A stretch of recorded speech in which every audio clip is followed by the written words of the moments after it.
Ha empezado César hoy diciéndonos que Dios es bueno, ¿verdad?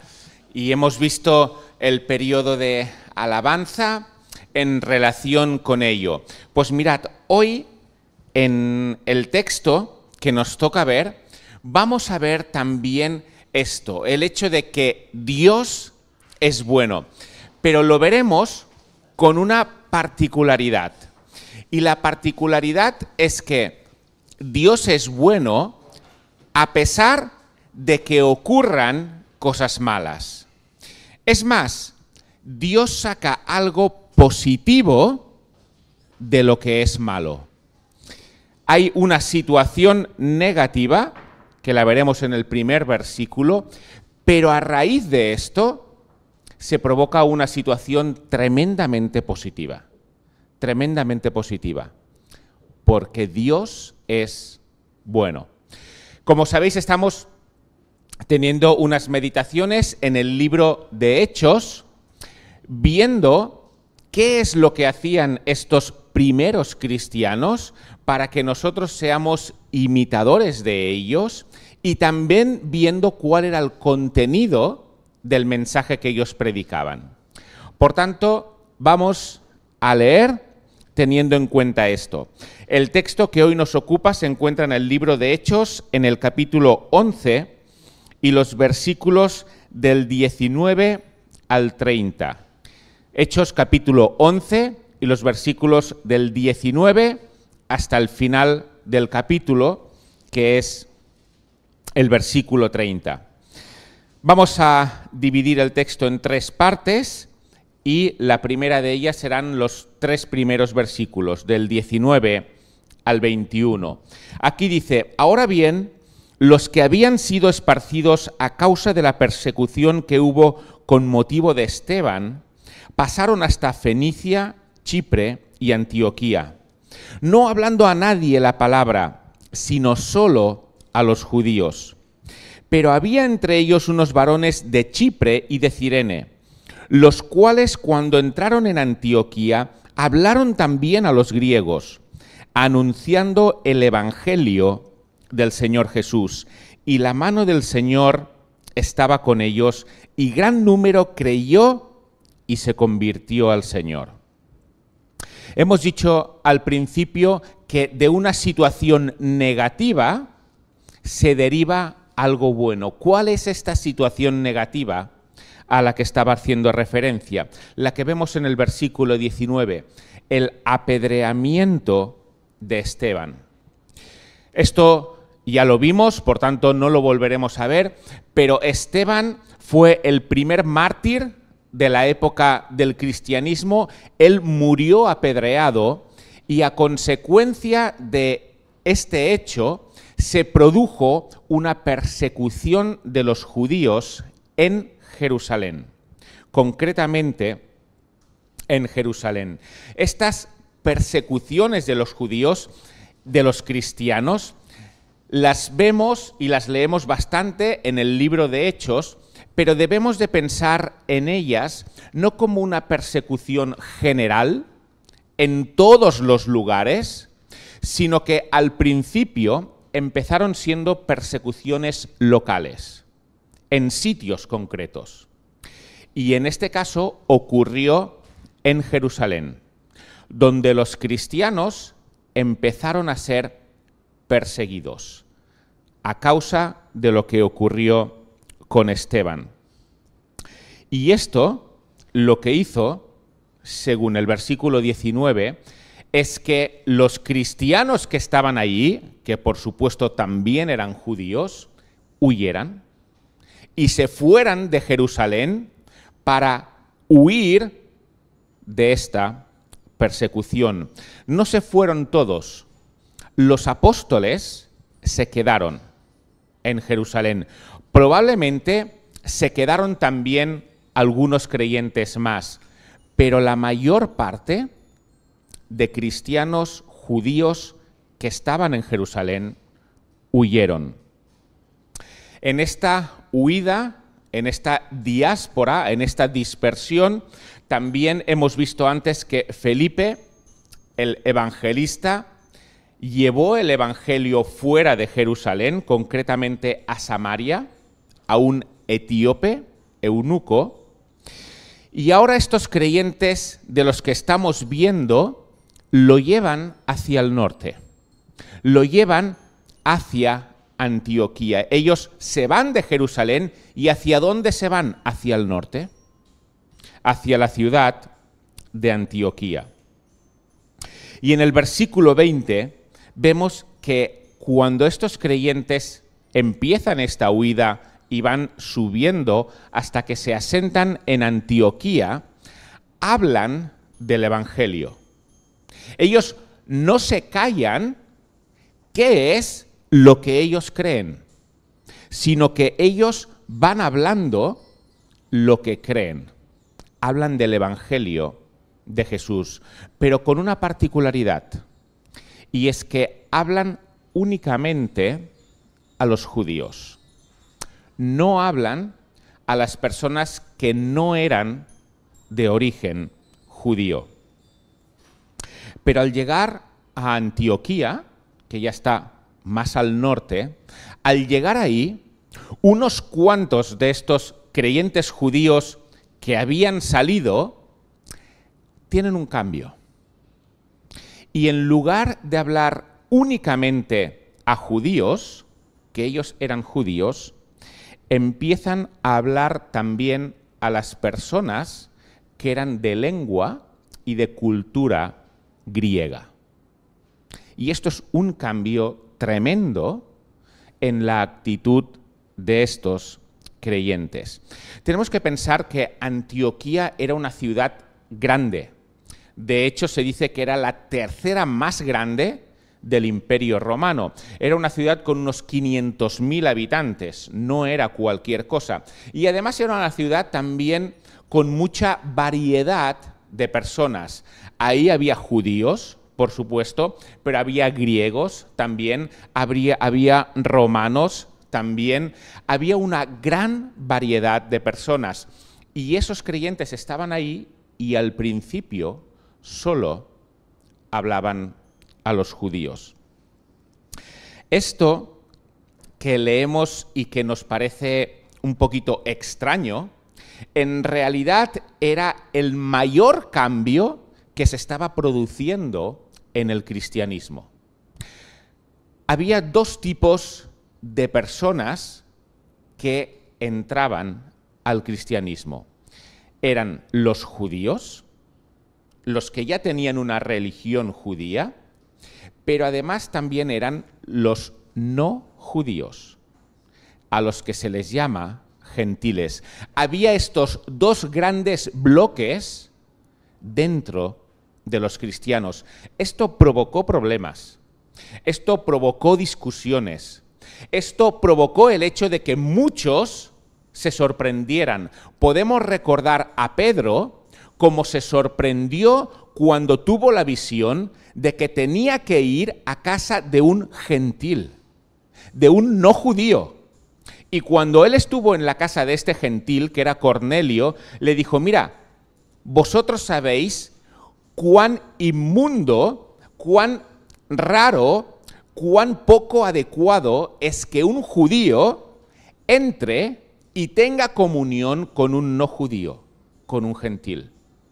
Esta barrera entre judíos y no judíos era una barrera muy alta. Prácticamente imposible pensar que se pudiera derribar. Pero aquí vemos cómo estas barreras empiezan a derribarse. Y ellos hablan a los judíos, pero en poco tiempo empiezan a hablar también a los no judíos. El versículo 21 nos dice que la iglesia crecía y gran número se convirtió al Señor.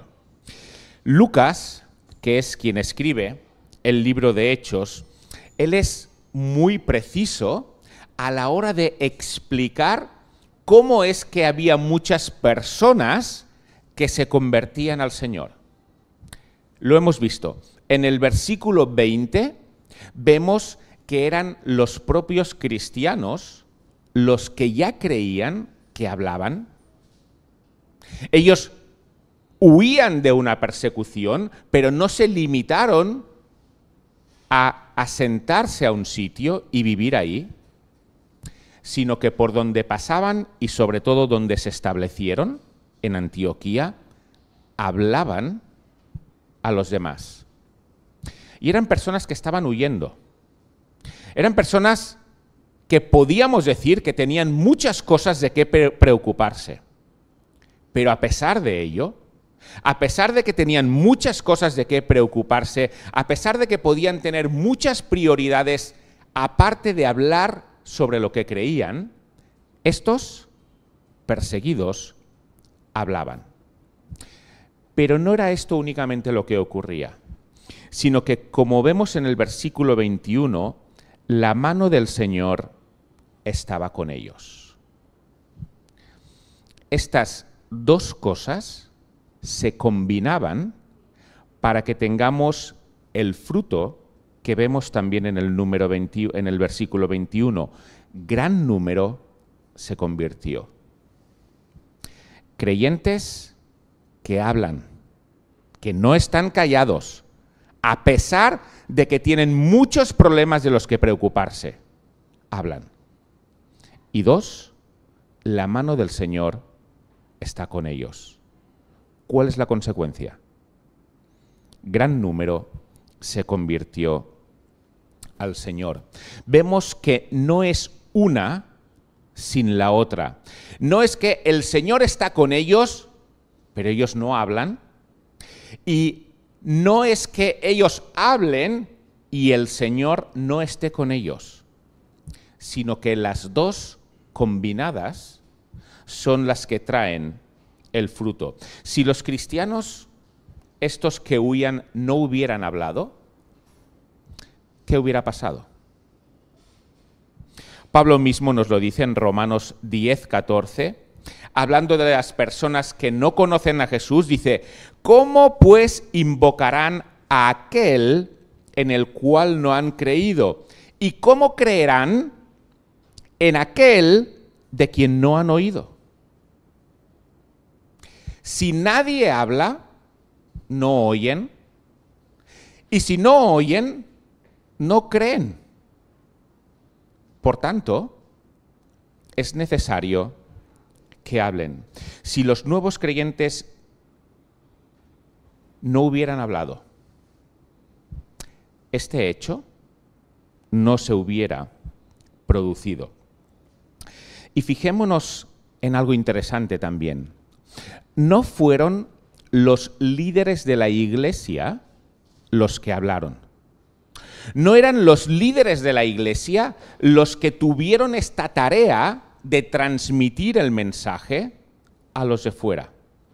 De hecho, es tan claro esto como que no había todavía líderes en la iglesia, en esta iglesia de Antioquía. No eran los responsables, no eran los líderes, eran los creyentes que cada uno de ellos hablaban. Y entonces es cuando las demás personas conocían el Evangelio. Puede ser que las personas conozcan el Evangelio, pero no les transforme. Y ahí tenemos la mano del Señor. Él estaba con ellos. Y este Evangelio transformaba. La iglesia crecía. Entonces, con judíos que pasaban a ser cristianos y con no judíos que pasaban también a ser cristianos. Una nueva comunidad que no se había visto hasta ese momento. Judíos con no judíos, juntos, alabando, sirviendo a Dios. Porque este Señor en el cual creían rompió esta barrera. Fijémonos también que los que empezaron a hablar a las personas griegas. Eran judíos, por supuesto, habían huido de Jerusalén, pero eran judíos que eran de Chipre y de Fenicia.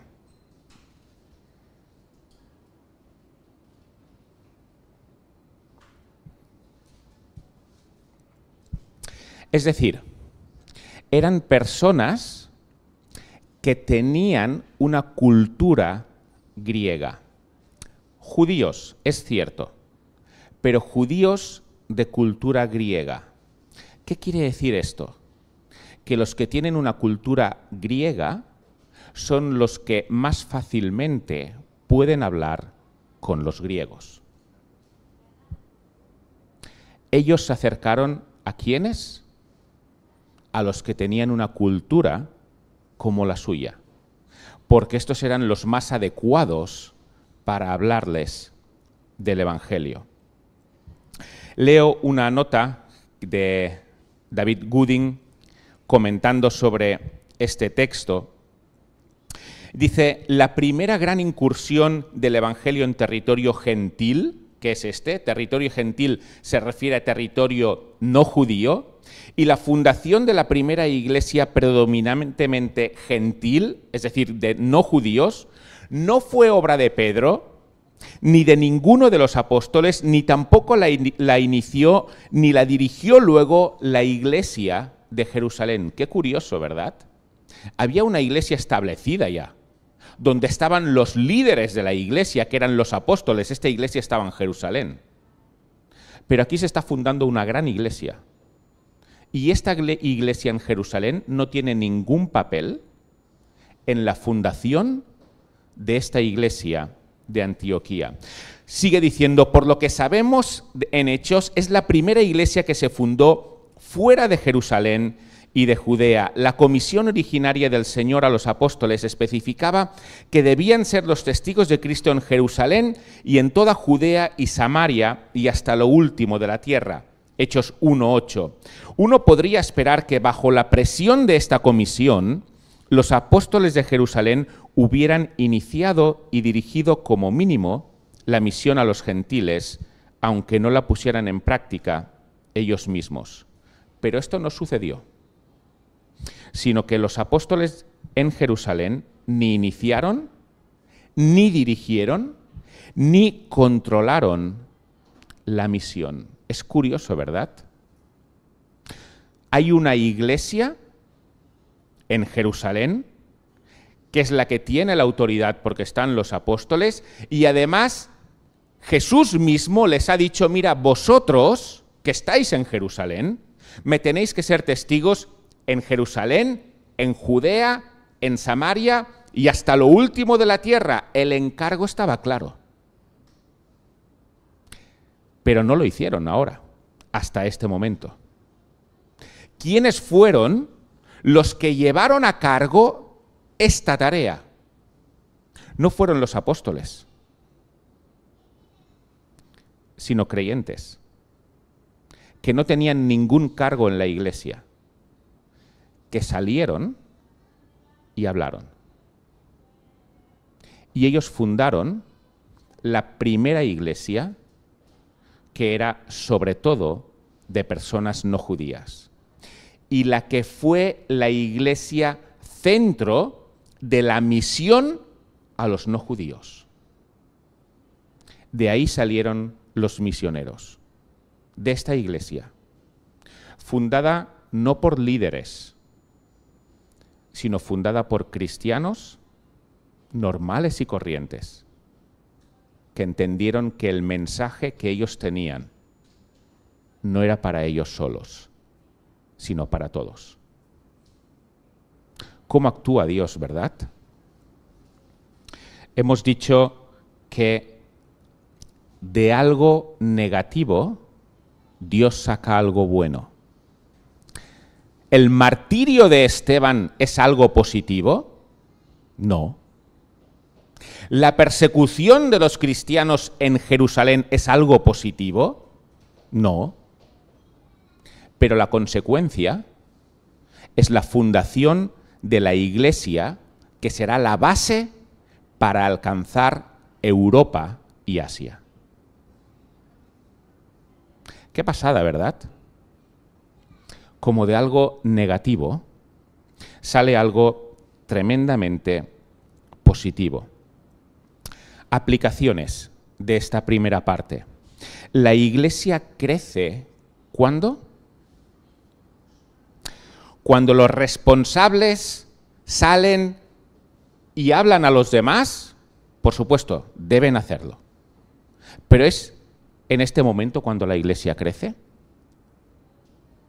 Según lo que hemos visto, la Iglesia crece cuando sus miembros, todos, hablan. La tarea de hablar no es un encargo únicamente para los responsables de la Iglesia. La tarea de hablar es una tarea de cada miembro de la Iglesia. Esta es la tarea.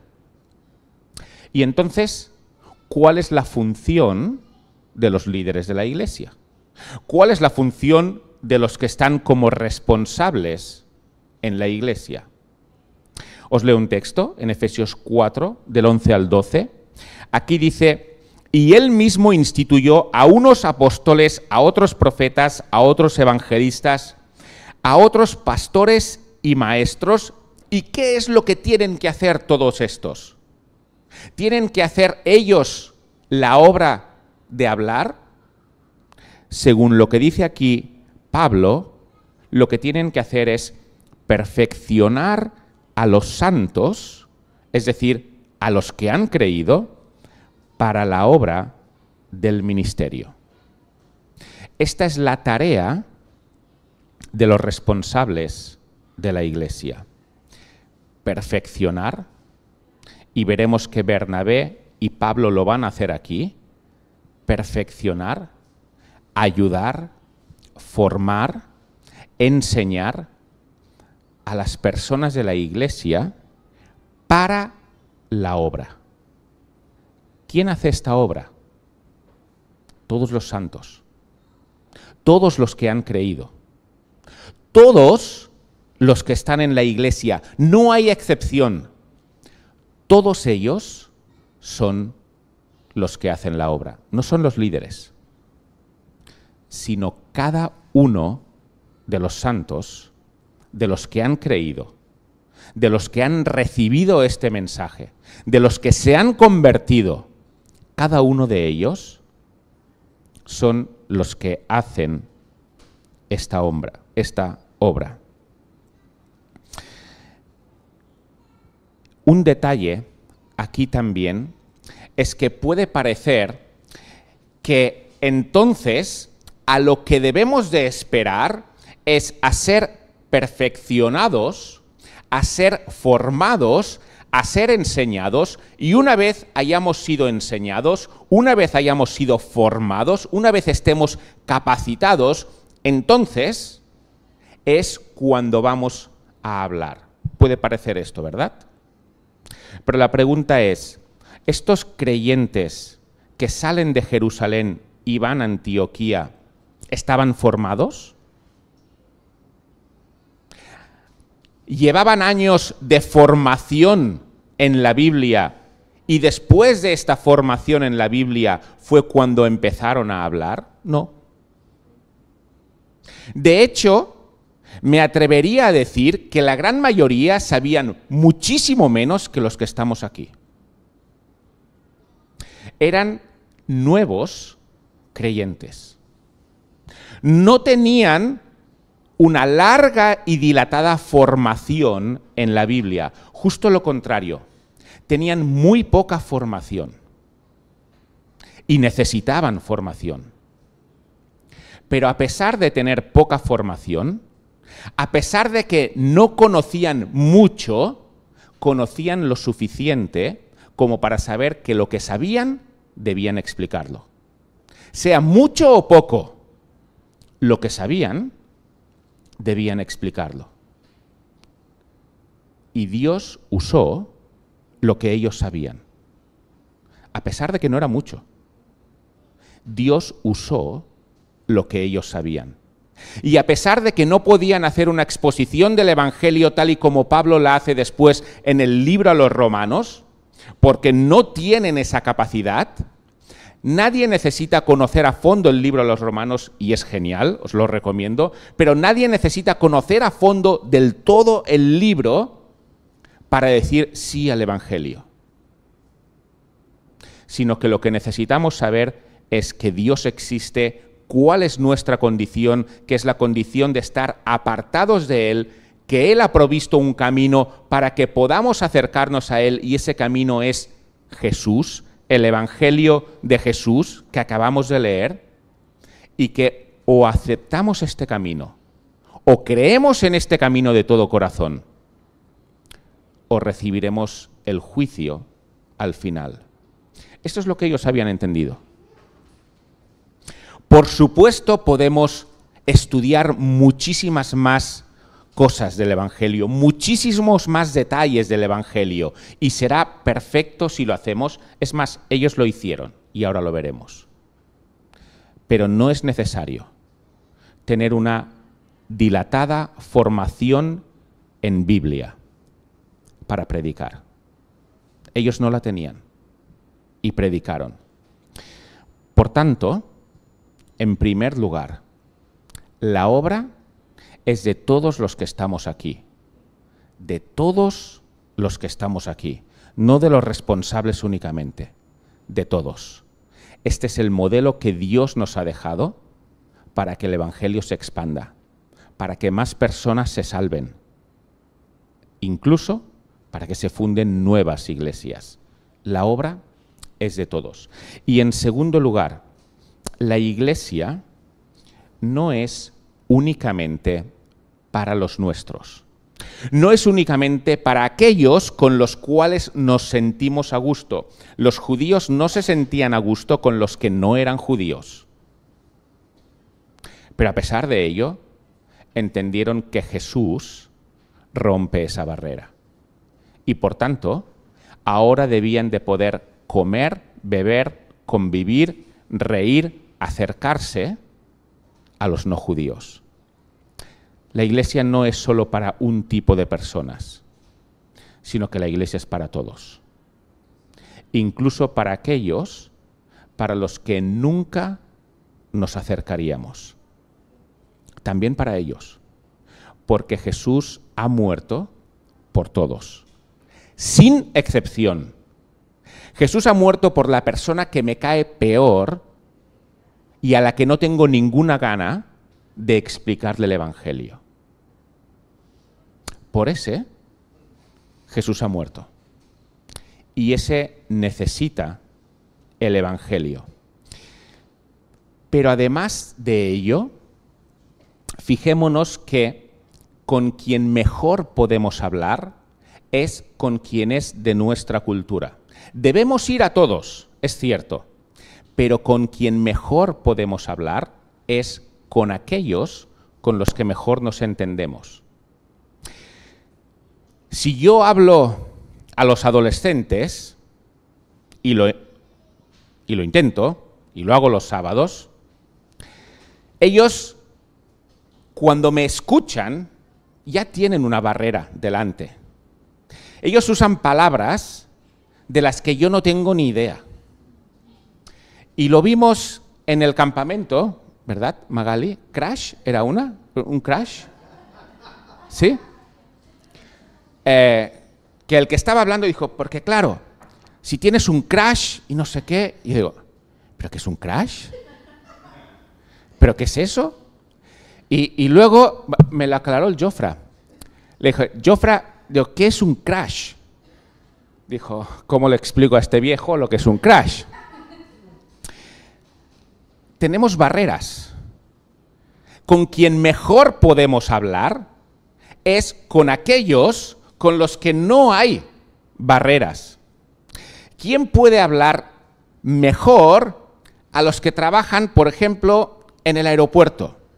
Si voy yo, me dirán, tío, dedícate a otra cosa porque te acabas de presentar ahora aquí y no tienes nada a decirme. Pero si lo dice alguien que está con ellos, trabajando, como hicieron estos, no me lo estoy inventando, como hicieron estos, eso tiene valor. ¿Quién puede alcanzar mejor a los que trabajan en un ayuntamiento, en una empresa, cualquier lugar? Los que están ahí. No los que venimos de afuera y nos presentamos de golpe ahí. Lo podemos intentar. Pero mira, el más adecuado para presentar el Evangelio a quien tienes a tu alrededor cada día no es el mejor predicador del mundo. No es un Billy Graham que se levante ahora. Quien mejor puede llevar el Evangelio a quien tienes al lado cada día eres tú mismo y yo mismo. Esos. Y eso es lo que hicieron ellos. Porque con estos hay menos barreras. Con estos nos entendemos. Y con quien nos entendemos podemos hablar mejor. Por lo tanto, tomemos este ejemplo de estos cristianos. Sin formación, sin organización, pero hablando. Y Dios con ellos. Vamos a leer los versículos del 22 al 26. Llegó la noticia de estas cosas a oídos de la iglesia que estaban en Jerusalén, y enviaron a Bernabé que fuese hasta Antioquía. Cuando llegó y vio la gracia de Dios, se regocijó y exhortó a todos a que con propósito de corazón permaneciesen fieles al Señor, porque era varón bueno y lleno del Espíritu Santo y de fe. Y una gran multitud fue agregada al Señor. Después fue Bernabé a Tarso para buscar a Saulo, y hallándole le trajo a Antioquía, y se congregaron allí todo un año con la iglesia, y enseñaron a mucha gente. Y a los discípulos se les llamó cristianos por primera vez en Antioquía. Jerusalén era la iglesia principal porque allí es donde estaban los apóstoles, y los apóstoles eran los líderes de la iglesia. Y tampoco era extraño que los creyentes de Jerusalén se enteraran de que en Antioquía se había formado una nueva iglesia, porque los que habían formado esta nueva iglesia, casi sin tener la intención de hacerlo, habían salido precisamente de Jerusalén. Y por tanto, en Jerusalén se enteran de que en Antioquía se ha formado esta iglesia. Pero no hay ningún líder allí. No hay nadie que esté supervisando, no para controlar, sino para formar a estos nuevos creyentes que están habiendo. Porque todos eran nuevos creyentes. Los que habían salido de Jerusalén eran nuevos, y los que se estaban convirtiendo ahí todavía eran más nuevos. Por lo tanto, todos eran nuevos. ¿Y quién va a ayudarles? ¿Quién va a formar a estos nuevos creyentes que necesitan formación? Hay que ayudar a esta iglesia. Y por tanto, enviaron a Bernabé, que Bernabé era un levita que además era de Chipre. Chipre es la isla que está casi enfrente de Antioquía. Y por tanto la cultura era bastante parecida. Bernabé podía entender perfectamente la cultura de Antioquía, aunque era muy variada, porque él era de un sitio que estaba al lado. Pero no fue por esto, sino fue por lo que vemos en el versículo 24. Era un varón bueno y lleno del Espíritu Santo y de fe. Entonces la iglesia en Jerusalén manda a Bernabé para que mire qué es lo que está ocurriendo en Antioquía. Bernabé llega a Antioquía y él observa que, por supuesto, todos eran creyentes nuevos, pero a pesar de ello, la gracia de Dios les estaba sosteniendo. Y Bernabé observa que era Dios quien estaba ahí actuando.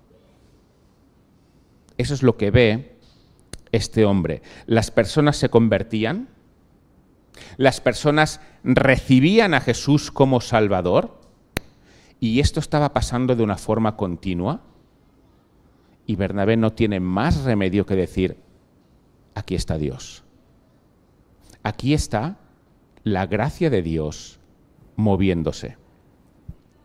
Él no va allí y dice: ¿pero qué clase de organización es la que tenéis vosotros? ¿Pero cómo se os ocurre montar todo este tinglado sin tener a nadie que os vaya guiando? Tenéis que esperar un liderazgo. Tenéis que esperar a alguien para hacer todo lo que estáis haciendo. Él no hace esto. Él ve una iglesia con muchas necesidades. Él ve una iglesia sin organización, pero una iglesia en la que Dios está actuando. Porque las personas se van agregando a la iglesia. Y Él se goza en eso. Aunque haya muchas deficiencias en la iglesia, Él se goza en esa iglesia. Y Él les llama, y es muy interesante, les llama no a ser fieles a una iglesia. Mirad, tenéis que ser fieles a la iglesia en Jerusalén, que para algo el liderazgo está en Jerusalén. No. Él no dice esto, sino que Él dice que tenéis que ser fieles al Señor. Él es el auténtico jefe, es el auténtico líder de la iglesia. No una institución humana, como es la iglesia en Jerusalén, y sí tenía autoridad. Pero ellos no deben su conciencia, ellos no deben su devoción, ellos no deben su alabanza, ellos no deben su vida a la iglesia en Jerusalén, sino que deben todo ello al Señor, a nadie más, ni siquiera a los apóstoles. Y estaban los apóstoles ahí. ¿Cuánto más hoy en día? Que ni siquiera tenemos apóstoles en el sentido en el que estaban aquí. ¿Cuánto más hoy en día no vamos a deber la conciencia a nadie que no sea Dios? ¿Cuánto más hoy en día no vamos a deber obediencia a nadie que no sea Dios? A ningún líder. Nuestra mente, nuestra devoción, nuestra conciencia es únicamente para el Señor. Y esto es lo que Él les enseña. Y las personas eran agregadas a la iglesia por la fidelidad de estos creyentes. Pero aquí, Bernabé, y podemos aprender de él en esta humildad que él demuestra, Bernabé se da cuenta de que lo que está ocurriendo en Antioquía es demasiado grande para él. Hay una iglesia con muchos nuevos creyentes y con más nuevos creyentes que se van agregando. Bernabé es alguien formado, él es un levita, él conoce la ley, pero ahí hay mucho trabajo. Y Bernabé no se cree un Superman, no se cree un superhombre que además podría tener autoridad sobre todos porque él es enviado por los apóstoles y porque él tiene mucho más conocimiento que todos los que están ahí. Él no cree esto, sino que él dice, esta iglesia necesita todavía más de lo que yo puedo ofrecer. ¿Y qué es lo que voy a hacer? Voy a buscar a alguien que me ayude. Él podía quedarse ahí liderando la iglesia y hubiera sido lo que hoy llamamos el amo. No hay nadie que sepa más que él, no hay nadie que sea enviado por la autoridad apostólica, solo él podía triunfar en esa iglesia. Pero él no lo hace así. Él no piensa en él, sino que Bernabé piensa en la iglesia. ¿Qué necesitan ellos? Ellos necesitan a más personas, aparte de a mí, para que les enseñemos, para que les formemos, para que les lideremos. Después veremos que Bernabé formaba parte del liderazgo de la iglesia. Y lo que hace es ir a buscar a alguien para que le ayude. Y él va a buscar a Saulo de Tarso. Y lo va a buscar a Tarso, porque allí es donde estaba Saulo de Tarso. Saulo de Tarso es el que posteriormente llamaremos el apóstol Pablo. Pablo estaba ahí. ¿Y cómo es que Pablo estaba en Tarso? Porque estamos muy acostumbrados al apóstol Pablo y estamos muy acostumbrados también a sus viajes misioneros. Pero tengamos en cuenta que ahora no ha ocurrido nada de todo esto.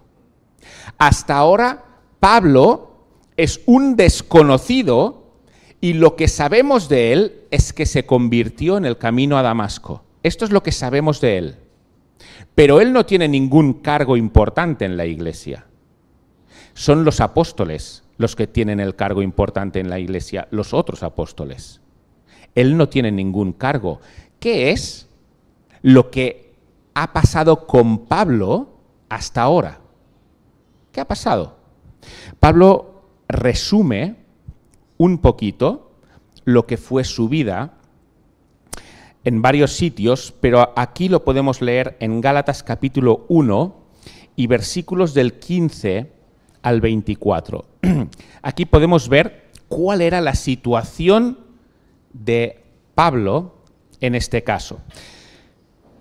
Está explicando aquí Pablo: pero cuando agradó a Dios, que me apartó desde el vientre de mi madre y me llamó por su gracia, revelar a su Hijo en mí para que yo le predicase entre los gentiles, no consulté enseguida con carne y sangre, ni subí a Jerusalén a los que eran apóstoles antes que yo.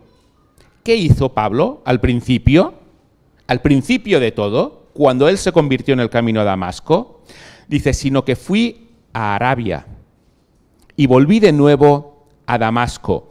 Después, pasados 3 años, subí a Jerusalén para ver a Pedro y permanecí con él 15 días, pero no vi a ningún otro de los apóstoles, sino a Jacobo, el hermano del Señor. En esto que os escribo, he aquí delante de Dios que no miento. Después fui a las regiones de Siria y Cilicia. Cilicia es donde está Tarso, donde está ahora mismo en el texto que estamos leyendo Pablo, y es donde Bernabé le va a buscar. Dice: y no era conocido de vista a las iglesias de Judea que eran en Cristo.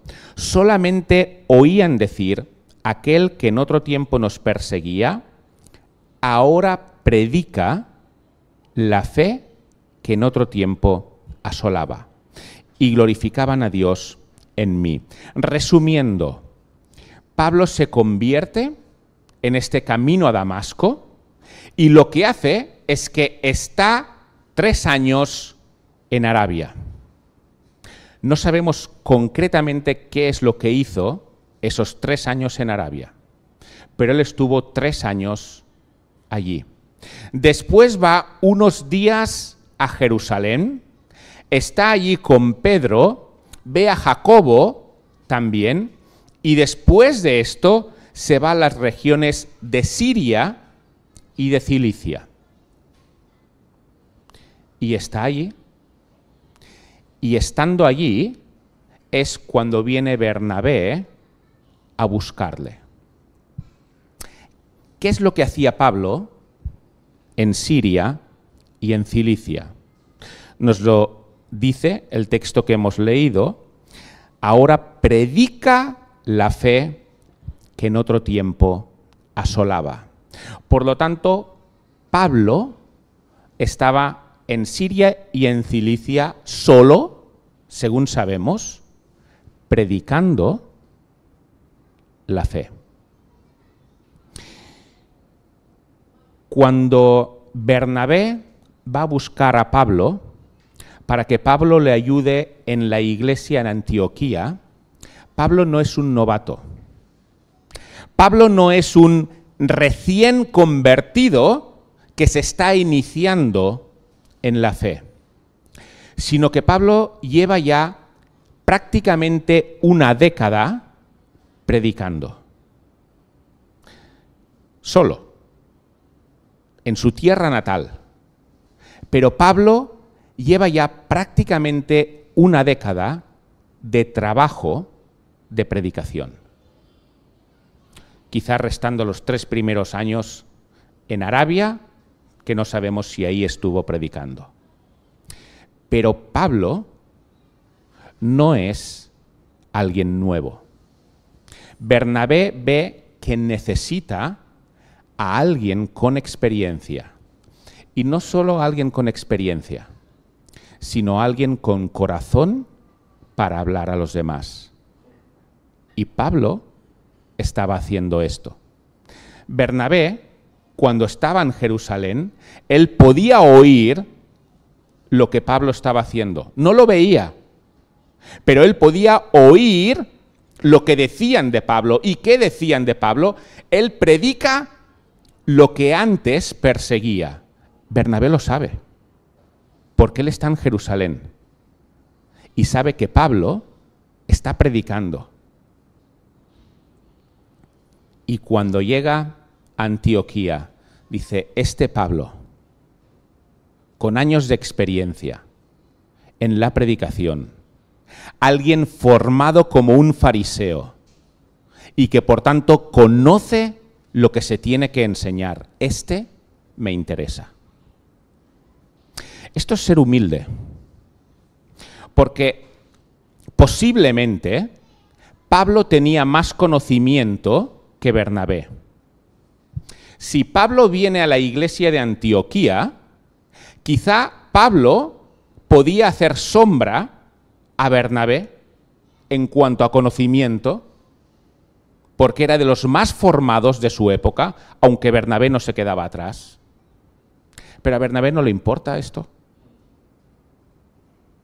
Bernabé quiere a alguien que edifique a la iglesia. Quiere a alguien que tenga corazón para la iglesia. Y Pablo había demostrado esto solo, predicando en su tierra natal. Y según leemos en Filipenses 1:8, posiblemente por estar predicando ahí y por predicar a los suyos, le desheredaron y le hicieron perder todo.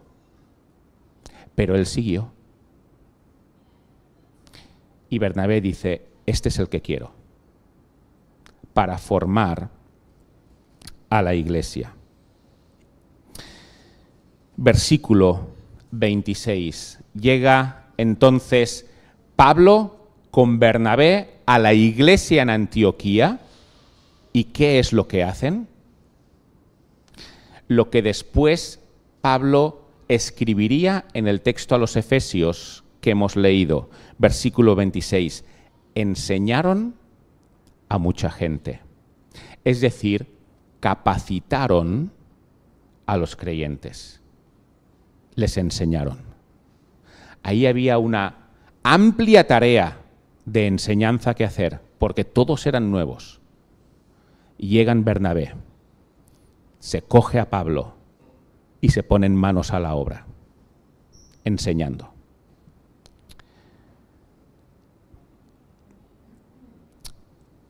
¿Qué es lo que podemos sacar para nosotros como aplicación?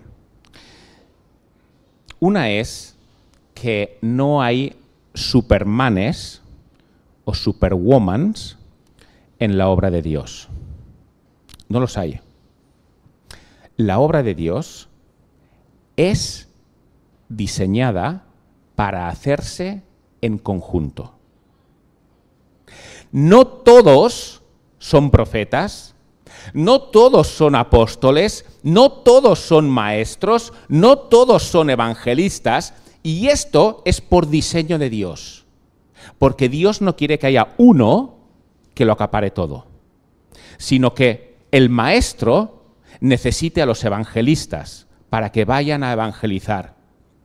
Los profetas sepan aplicar la ley a lo que es la realidad actual.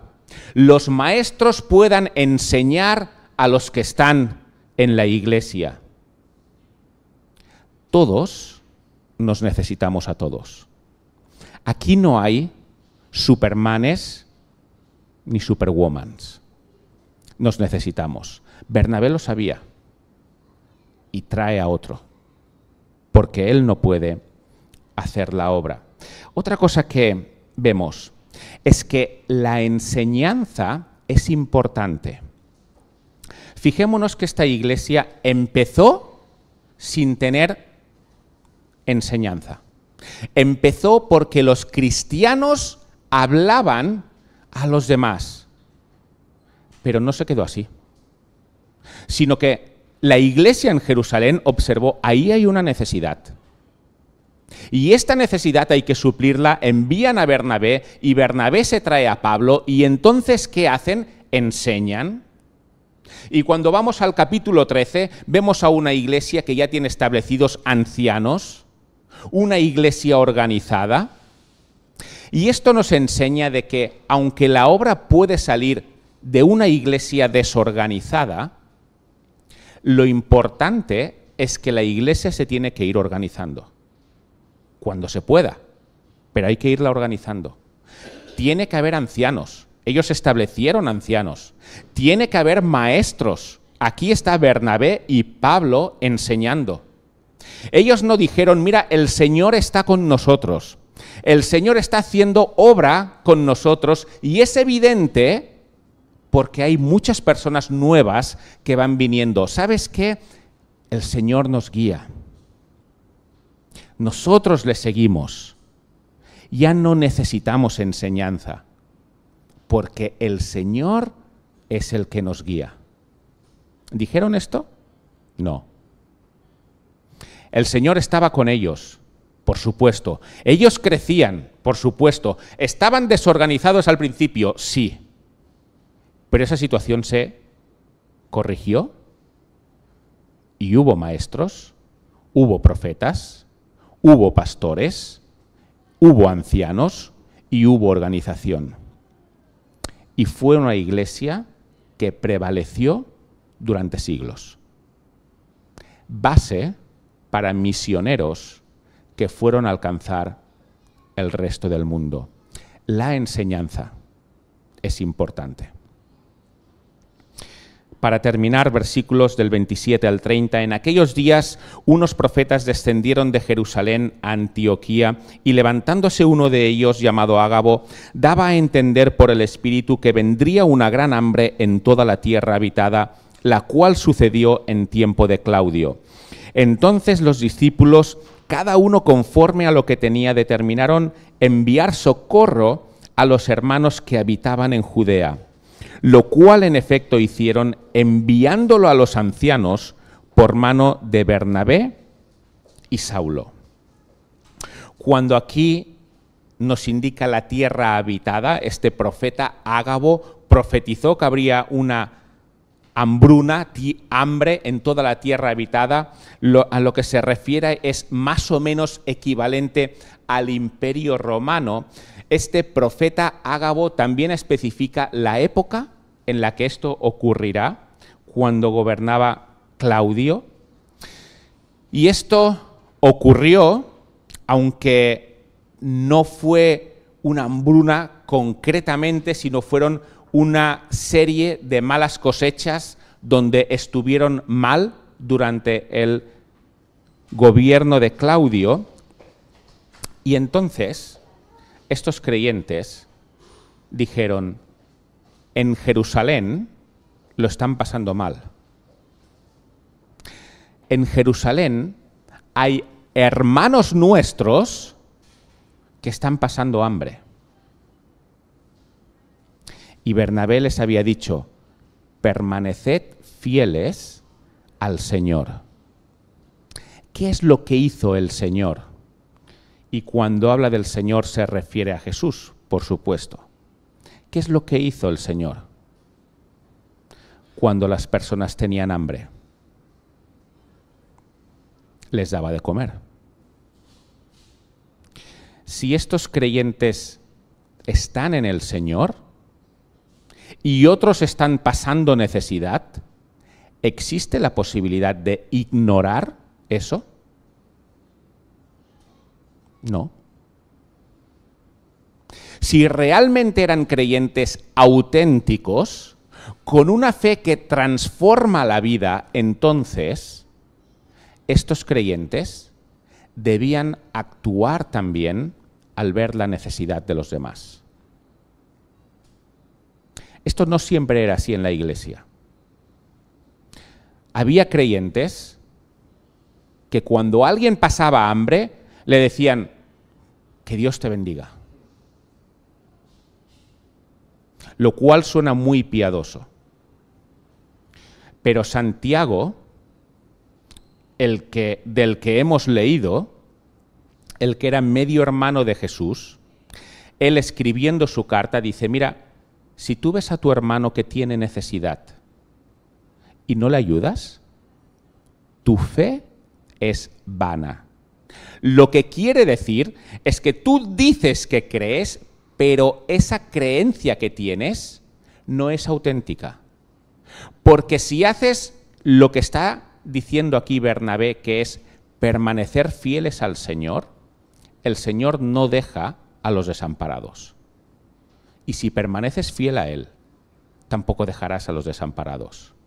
Por lo tanto, la fe que estaban viviendo estos hermanos en Antioquía era una fe que no únicamente la hablaban, sino que era una fe que la vivían. Era una fe que había cambiado sus prioridades. Porque ellos pueden pensar, mira, voy a ayudar a quien quiera. Y si quiero, y si me sobra. Pero no pensaron esto, sino que la fe que tenían hizo que vieran la necesidad de los otros hermanos y actuaran. Y no debía ser fácil, porque el hambre no estaba solo en Jerusalén. Ellos también debían padecer necesidad, pero en Jerusalén lo estaban pasando peor. Permanecer fieles al Señor significa permanecer fieles a cómo Él vivió. Y ellos lo hicieron. Amor en práctica, no solo en teoría. ¿Por qué? Porque el Evangelio no únicamente cambia ideas en nuestra mente, sino que cambia nuestras actitudes, cambia nuestras prioridades para que se parezcan a las de Cristo. El Evangelio auténtico. Esto es lo que hace. Por tanto, para concluir, hemos visto que la obra no es únicamente de los responsables de la Iglesia, sino que la obra es de cada creyente. Cada uno de ellos, cada uno de nosotros, debemos de pensar, no son los demás los que tienen que hacer mi trabajo, soy yo. Soy yo el que tengo que hablar al que tengo al lado. Dios ha puesto al lado nuestro, al lado de cada uno de nosotros, personas que necesitan oír de la fe en Jesús. Y las ha puesto ahí. Y este texto nos enseña que somos nosotros, cada uno, los que debemos de hablar. En segundo lugar, no esperes a tener una dilatada formación en la Biblia para hablar. Estos cristianos hablaron sabiendo muy poco. Gracias a Dios, ahora sabemos más. Por tanto, tenemos menos excusa todavía para hablar. Y en tercer y último lugar, esta fe en este Jesús que murió por nosotros, debe de cambiar también nuestras prioridades, nuestra vida, nuestras actitudes, para que nos parezcamos al Señor al que decimos seguir. ¿Qué pasó en Antioquía? Debía ser evidente que ellos seguían a Cristo y por eso les llamaron cristianos. La pregunta es, si no existiera esta palabra hoy y nos vieran a nosotros, ¿nos llamarían cristianos también? Por decir, mira, quizá no estoy de acuerdo con ellos, pero se nota que siguen a Cristo. Por tanto, me guste o no, son cristianos. A los de Antioquía les pasó. ¿Nos pasaría a nosotros? Dios quiera que sí y que avancemos, que crezcamos, que nos capacitemos para seguir en esta obra. Pues vamos a terminar con una oración.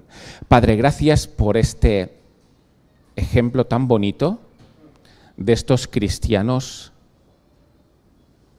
que huyendo expandieron tu palabra.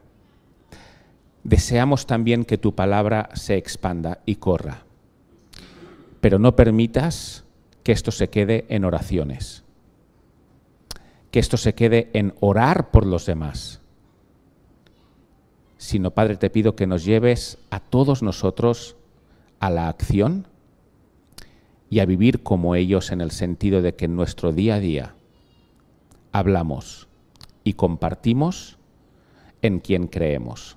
Amén.